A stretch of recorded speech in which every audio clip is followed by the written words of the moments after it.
The Scout.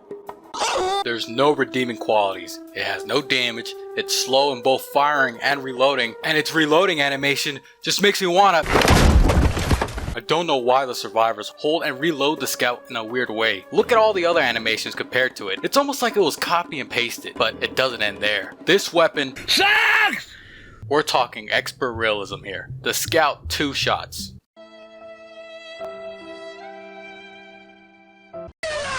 And guess what? You gotta wait to shoot again. Bolt action, baby. Make matters worse, it has a long reload animation, about 3 seconds.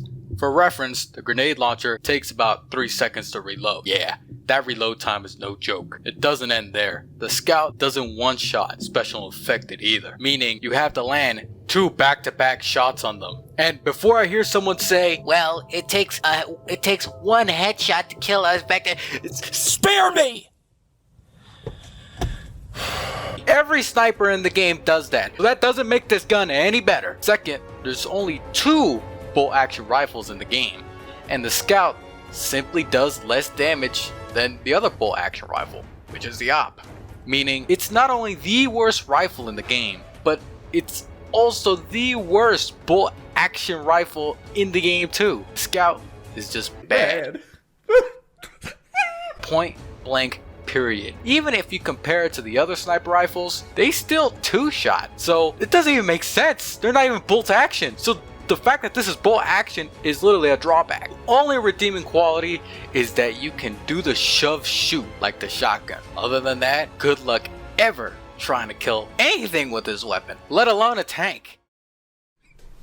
I just can't do it. I can't take this shit no more, man. The Op is basically the same as the Scout, except it reloads slower but does more damage. And it also has a larger magazine size. Does that make this weapon any better in expert realism? No.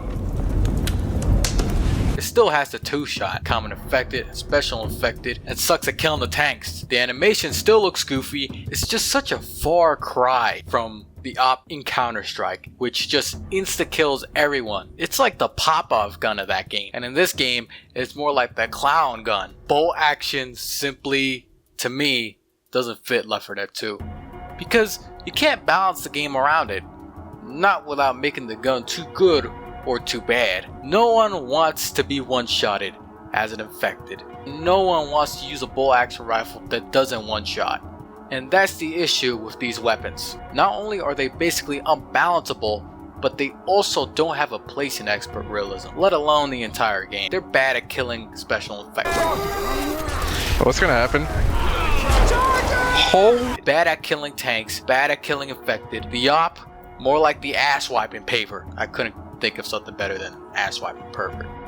The MP5 stands for me poop 5 times. It's an interesting weapon. It's a decent tier 1 weapon since it does 1 extra damage than the silenced SMG, which used to be considered the strongest tier 1 SMG. Now, the difference between the two is the reload times and the rate of fire. The MP5 fires slower, but makes up for it in that 1 extra damage. And its reloading speed is 3 seconds, about the same as the grenade launcher. Now, is this better than the silenced SMG? It's kinda hard to make this decision. The 1 damage increase is really hard to notice. Though, the lower fire speed is actually more of a pro than a con for me, as it helps to save ammo. Both 8-shot to the body in realism, so it really comes down to preference.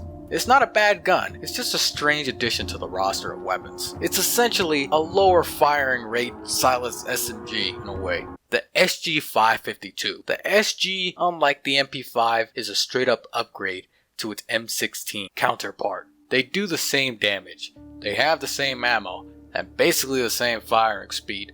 But the thing that makes the SG better than the M16 is the scope that comes with it. This scope changes everything. It increases your accuracy, zooms in, though it looks more like you're extending your neck rather than scoping in.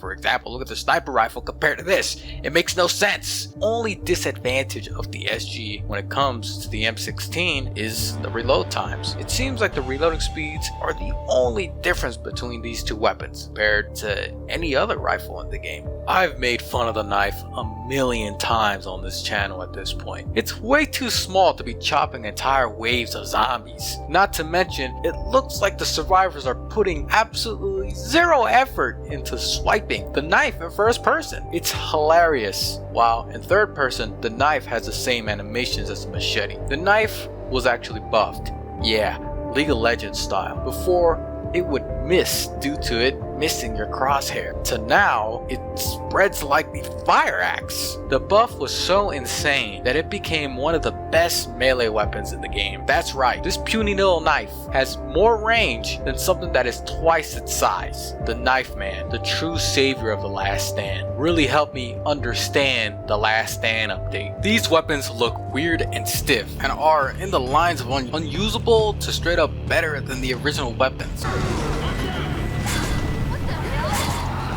Originally, these weapons were made as a I'm sorry gift to the players who got the censored version of Left 4 Dead 2, but when The Last Stand came out, they decided to make these weapons available to everyone. Now, that doesn't mean they weren't in the game before The Last Stand came out. Before, you were able to force them into the game with add-ons and console commands. Crazy, right? These guns were hiding right underneath our noses the whole time. Now, the weird balancing and animations are not The Last Stand's doing. It's our beloved AAA company Valve. That's right, Valve. With all that money, didn't even bother to redo the animations of any weapons. And that's why they look so stiff and out of place. That's pretty much the entire reason. I'm not joking. A lot of people will make excuses that at least Valve cared enough to add weapons to the players who were getting basically a downgraded version of Left 4 Dead 2. But come on, they make enough money that they could definitely hire just at least one person to redo the entire CS weapons animations.